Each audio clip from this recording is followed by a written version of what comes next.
insieme, fate finta 40 dell'anno 1606. Quando è nato mio papà.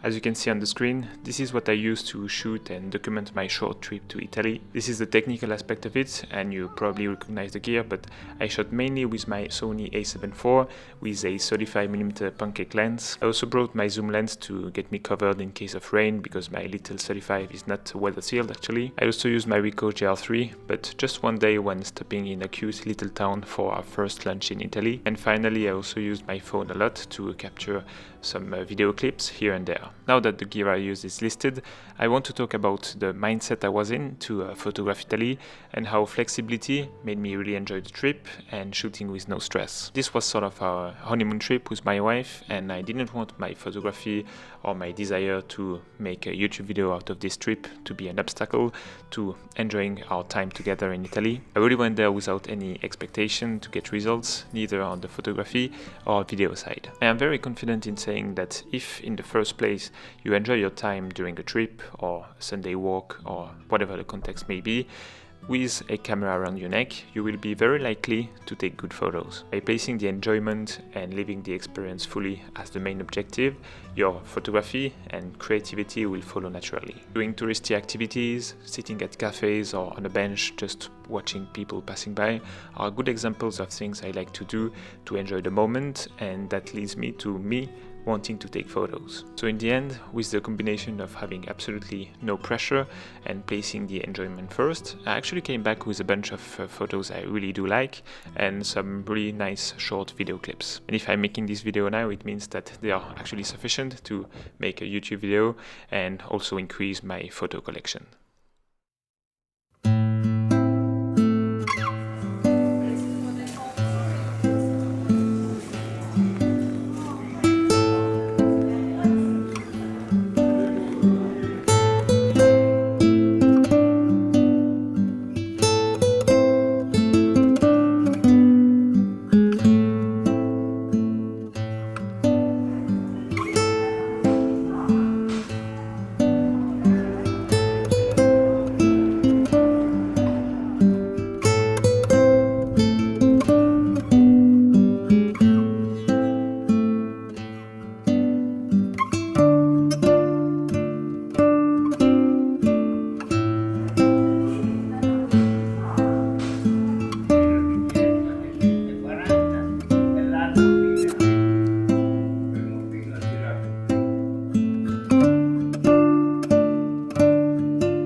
Now I'd like to explain further my choices in terms of gear, because I believe that they are equally important as the mindset. Or more so, the gear has to be adapted to the mindset to create the perfect synergy between the two. With this low pressure and easygoing mindset, it wouldn't have made sense to bring numerous lenses, a big 70-200, a mic, and so on and so forth. I really wanted the least amount of obstacles to make the act of capturing scenes as efficient and as effortless as possible. For the main camera I used, it was the Sony A7IV, almost always paired with the 35mm pancake lens from Samyang. One day I swapped to my Sigma 24-70 because it was raining and the 35 is not weather sealed, so it was more a safety choice than a creative choice. And trust me, I would have loved shooting everything with my 35 because it is just so light. I also brought my RICOH GRIII that I used only for one day, as I said before. Then, a crucial piece of my gear set was my iPhone. I used it mainly to capture short video clips that would make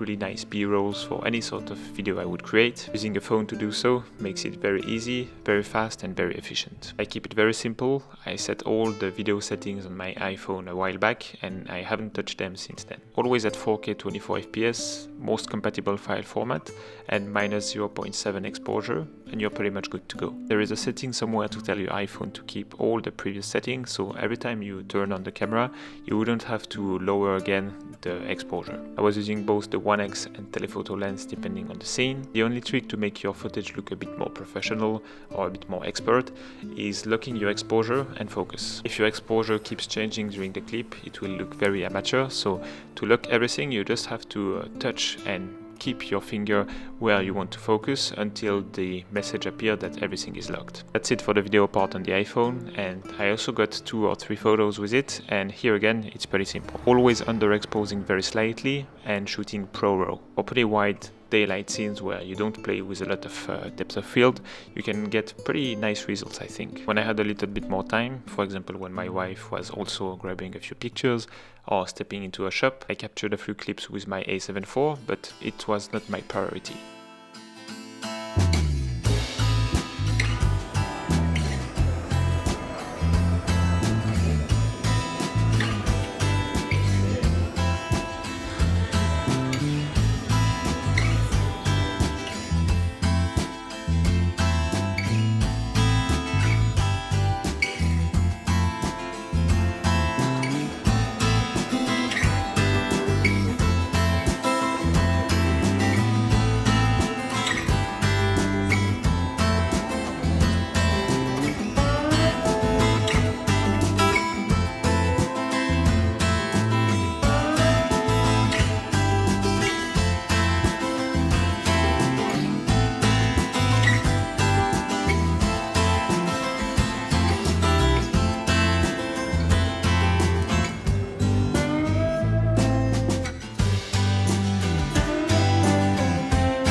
This iPhone setup can seem a little bit technical, but trust me, it's very fast to get used to and very easy to use. The combination of having a very light setup with my A7IV, my phone to capture videos, was really the best to enjoy my time in Italy, being a tourist, spending quality time with my wife, and also in the end capture beautiful photos, moments, and collecting memories. I really don't mind having a slightly heavier setup and going the extra step when traveling only by myself, but when traveling with someone who's not a photographer or content creator, you have to make compromises, because it wouldn't be very nice to make your travel partner wait at every street corner because you are waiting for the perfect moment or messing up with your settings or your gear.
I hope this can be helpful when packing for your next trip. Having the mindset, the gear, and the overall travel context aligned is very important to me. Let me know in the comments what you typically bring with you when traveling with someone else, and let's catch up in the next one. Thanks for watching.